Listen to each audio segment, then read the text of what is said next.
Man abandons his fiancée to run away with his lover. Years later he comes back for her, but you won't believe what happens next. Dear viewers, welcome to our channel. Subscribe to receive more stories every day. Michael and Emily were a couple who had been together for 4 years and were engaged, fully committed to each other. It seemed like they were deeply in love, and both families appeared to approve of the relationship. Everything was progressing smoothly. However, what Emily didn't know was that her fiancé, Michael, had rekindled an old relationship with another woman named Samantha. They had been seeing each other secretly for 2 years, but Michael never left Emily, believing he had found the true love of his life. Michael was ready to end things with Samantha and move forward with Emily because he didn't want to be seen as a dishonest man, and he thought of Samantha as just a brief fling. But weeks before the wedding, Samantha had news for Michael. She was pregnant, and the child was his. At that moment, Michael felt a whirlwind of emotions, but he couldn't imagine his child growing up without a father. So he decided to stay with Samantha, which brought the two closer together. They made vows of love and promised to remain together for the sake of their child.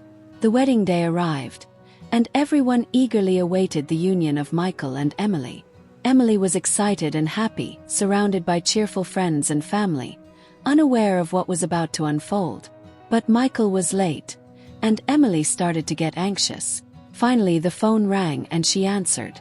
It was Michael on the other end saying, "Emily, I'm sorry, but we can't go through with the wedding. I love someone else, and we're leaving together. Sorry. I wish you happiness. She's pregnant and we're having a child. My child won't grow up without a father." Emily was stunned and heartbroken by the news over the phone. She said, "How could you betray me like this? Michael, you're despicable. You've deceived me all this time." Nervously, Michael replied, "I'm sorry, Emily. I didn't want it to happen this way. I rekindled a relationship with Samantha, but I never stopped caring for you. I had confused feelings, but now I realize I love Samantha, and I'm going to live with her and my child. Forgive me. I wish you happiness and hope you find someone who truly loves you. It wouldn't be fair to continue deceiving both of us." Emily, in tears, said, "I gave you everything, and this is how you repay me. Everything comes full circle, and one day life will make you pay for what you've done to me. This isn't a curse, it's fate."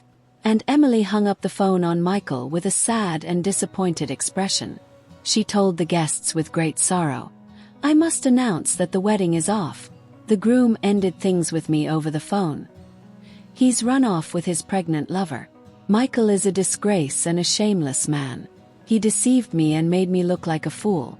I'm sorry, everyone. You are free to go. If you want to take your gifts back, that's perfectly fine." At that moment, everyone looked at Emily with pity, as she was devastated and heartbroken.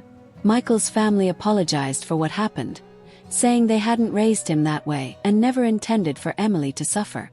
Emily recognized that her fiancé's family wasn't to blame and said goodbye to them, still wearing her wedding dress. She left the venue supported by her own family. Emily suffered greatly, and her parents and siblings supported her throughout. Her friends also stood by her. Meanwhile, on the other side of town at an airport, Michael and Samantha boarded a plane and moved to another state to escape the disapproving, judgmental looks they would have faced. Samantha and Michael started a new life together as a family. Emily cried and was completely devastated by the wedding that never happened. She became increasingly depressed and sad. 3 years later, after several psychiatric treatments and with the help of her family and friends, Emily recovered. She started running, going to the gym, studying, and working at a company. One day at her new job, she met a man named Jonathan, a handsome, elegant, and refined young man from a wealthy family who owned the company. Despite his wealth and high social status, he was very humble and kind. Emily was Jonathan's secretary, and he treated her very well. He never used his power to humiliate or abuse his employees and subordinates, always treating everyone with equality and fairness. Emily didn't hide her middle-class background because she was proud of her roots. Over time, Jonathan developed feelings for Emily and seemed to like her very much. One day, with all his courage, Jonathan asked Emily, "Hi, Emily, would you like to go out with me maybe one of these days?" Emily was touched and happy with his request. Out of respect for her boss, she accepted. Although she wasn't looking for a relationship with anyone due to the lasting effects of being abandoned at the altar and her loss of trust in men, she preferred to live a single life. Jonathan noticed her indifference and tried not to pressure her, respecting her feelings. However, her indifference only fueled his determination. He wouldn't give up on her, and their friendship grew. Jonathan fell even more in love and was determined to win Emily's heart. So, he arranged a dinner at his home and invited her. Jonathan confessed his feelings, saying, "I've been in love with you since the first time I saw you. I can't get you out of my mind. Do you want to be my girlfriend?" Emily was moved and deeply touched by Jonathan's proposal, but she hesitated, trembling and surprised, saying, "I'm very happy, Jonathan, but you come from a high position, and I come from a simple, humble family. I don't have titles and wasn't born rich like you. Are you sure about this?" With a smile on his face, Jonathan replied, "Emily, my parents were middle class like you, and they worked hard to get where they are. They taught me many principles, and thanks to them, I'm the person I am today. And I love you and want to make you happy." Emily, who had been developing feelings for Jonathan for some time, decided to give herself a chance and accepted Jonathan's proposal. His family seemed to like Emily, and she got along very well with Jonathan's siblings and parents. Meanwhile, on the other side of the country, Michael was missing his family while wondering how they would react if he returned to his hometown.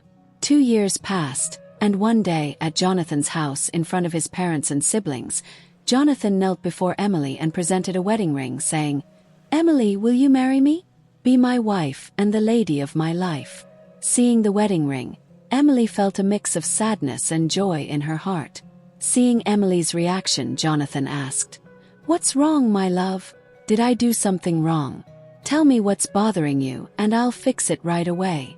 Emily replied, "No, Jonathan, you didn't do anything wrong, but seeing this ring brought back memories." Jonathan's mother asked, "What happened, my dear? Explain. Whatever the problem is, we'll help." Jonathan added, "Tell us, my love. We're here to listen. Whatever it is, we'll understand."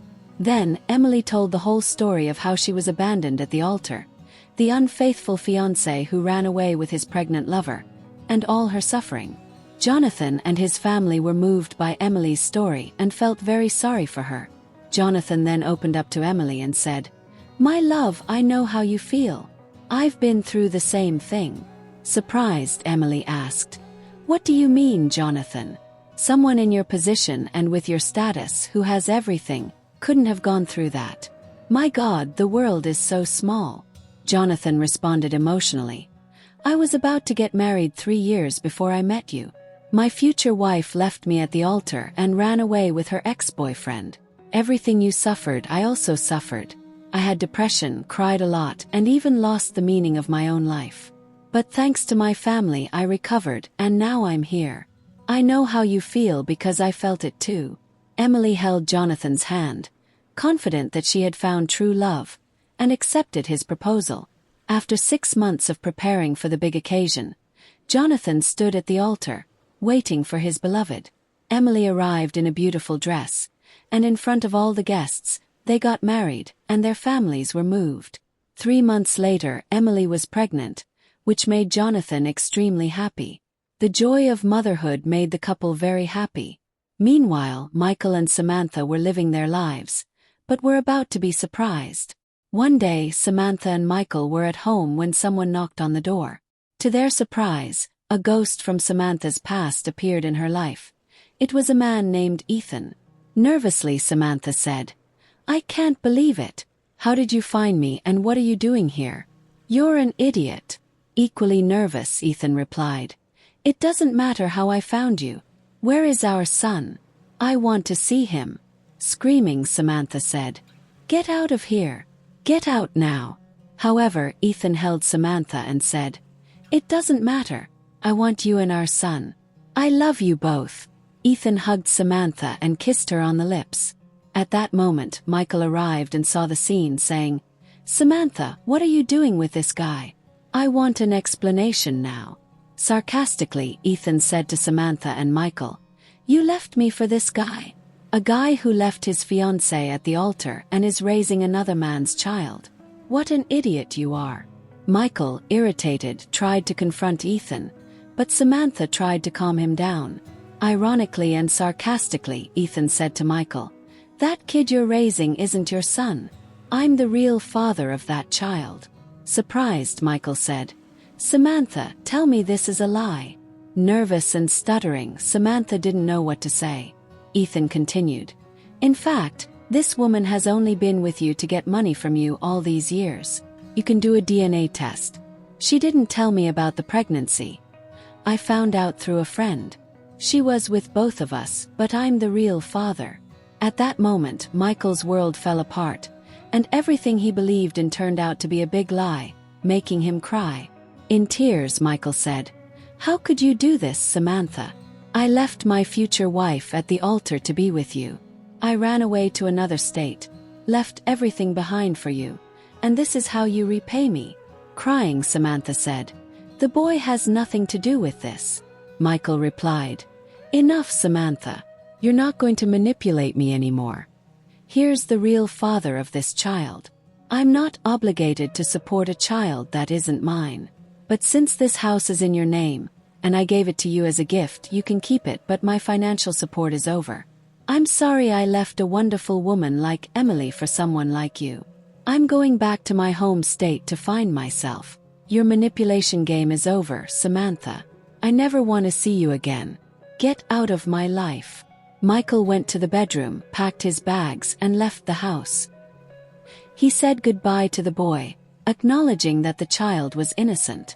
Samantha and Ethan stayed there. Ethan tried to embrace Samantha, but she rejected him, frustrated for being exposed. Michael flew back to his home state and saw the consequences of his actions. His friends turned their backs on him. His family rejected him, and all this rejection made him sad. He begged people to tell him about Emily, but no one wanted to talk. He went to Emily's family to apologize, but they cruelly expelled him. Only one friend gave him Emily's address, warning him that he wouldn't like what he would see.